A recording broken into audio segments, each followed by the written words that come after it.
Hello, and thank you again for joining me for the Daily Bread Bible Study. We are looking at day 95 for Saturday, April 4th, 2020, focusing on 2 Samuel chapters 14 through 16.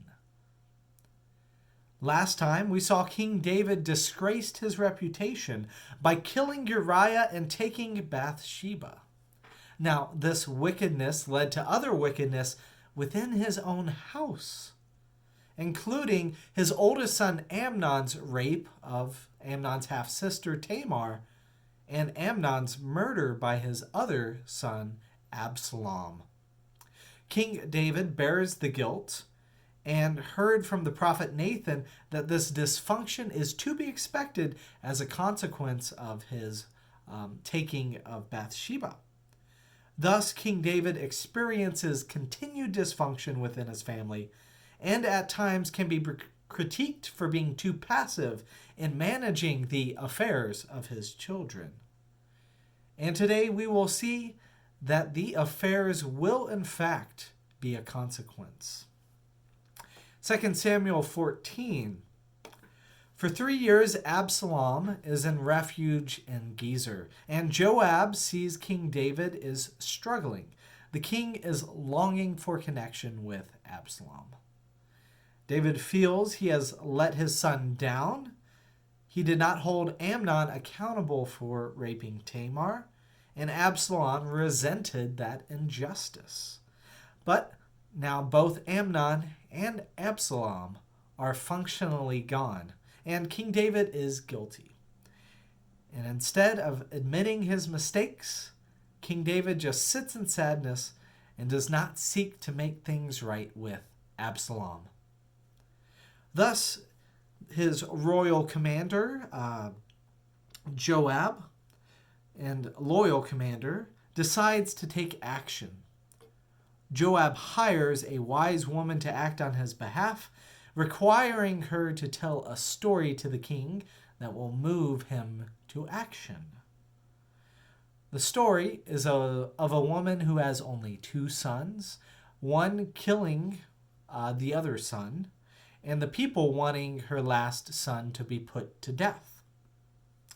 The woman pretends in 2 Samuel 14:7, "Thus they would quench my one remaining ember and leave my husband neither name nor remnant on the face of the earth."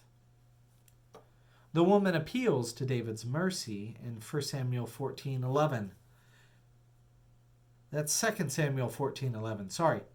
Then she said, "Please may the king keep the Lord your God in mind, so that the avenger of blood may not kill anymore, and my son not be destroyed." And he said, "As the Lord lives, not one hair on your son shall fall to the ground." The woman then mirrors Absalom's situation back to the king, saying that this mercy should also apply to Absalom.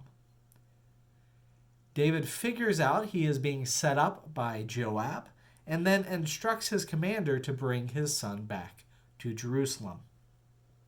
Now Absalom returns, and upon coming back, he is greeted with coldness.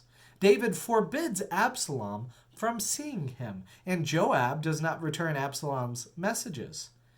Instead of repairing their relationship, King David's disconnection festers 2 whole years. Finally, in desperation, Absalom burns a portion of Joab's crops. So Joab finally confronts Absalom, and the desperate son requests a visit with his father. Absalom finally meets King David, and David kisses him as he wanted to do, yet was unable to do in his dysfunction. In 2 Samuel 15, Absalom believes he has a proper understanding of justice. As such, when people come to him with justice issues for the king, Absalom decides he could give better rulings for the people on behalf of the king. And people came to respect his decisions, and Absalom came to believe his judgments were better than what his dysfunctional father could offer. Thus, Absalom plots a conspiracy meeting at Hebron. Absalom pronounces himself king instead of his father David, and one word reaches back to Jerusalem. Absalom is king. Then David realizes that many people side with Absalom, and the king evacuates, instructs anyone who wants to part ways from his dysfunctional monarchy to leave. This acknowledgement of his flaws is what makes him a good king, and what makes God-fearing people want to follow him, which is why the priest Zadok and Abiathar stay connected to David even while other wise people, like his respected counselor Ahithophel, side with Absalom. The now exiled king even persuades a man named Hushai to spy from within Absalom's court. Time for a confrontation. In 2 Samuel 16, as David is leaving, he meets Ziba, the servant of Saul, now the servant of Mephibosheth. Ziba has many goods. In 2 Samuel 16:1, it describes it as a couple of donkeys saddled, carrying 200 loaves of bread, 100 bunches of raisins, 100 of summer fruits, and 1 skin of wine.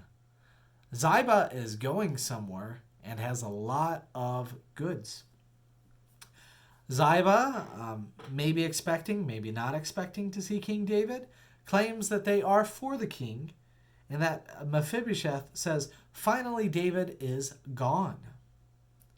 King David is appreciative for the supplies and letting him know that Mephibosheth has no care for him, and gives Ziba the land he promised to Mephibosheth, and consequently jeopardizing the promise made to David's beloved and deceased friend Jonathan.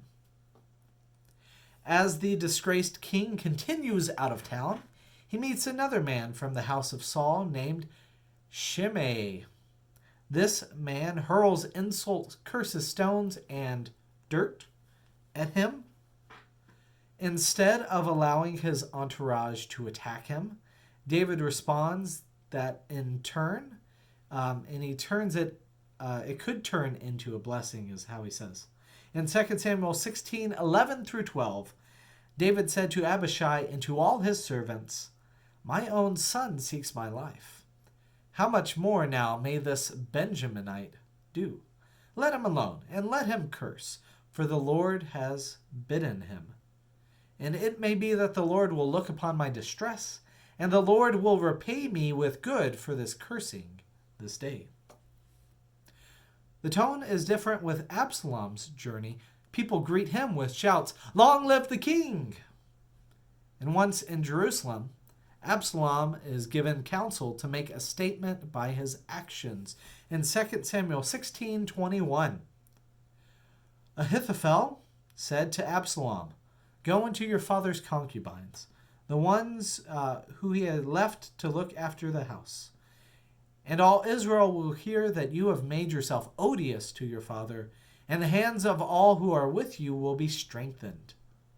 So they pitched a tent for Absalom upon the roof. And Absalom went into his father's concubines in the sight of all Israel. Thus, the sexual dysfunction of David is continued by his children, as the prophet Nathan foreshadowed when he said in 2 Samuel 12:12, For you did it secretly, but now I will do this thing before all Israel and before the sun." Yet even seeing the seeds of his own sin grow, God will still be with King David. David will not die at Absalom's hand. And in fact, David's love for Absalom will make others feel jealous. But more on this next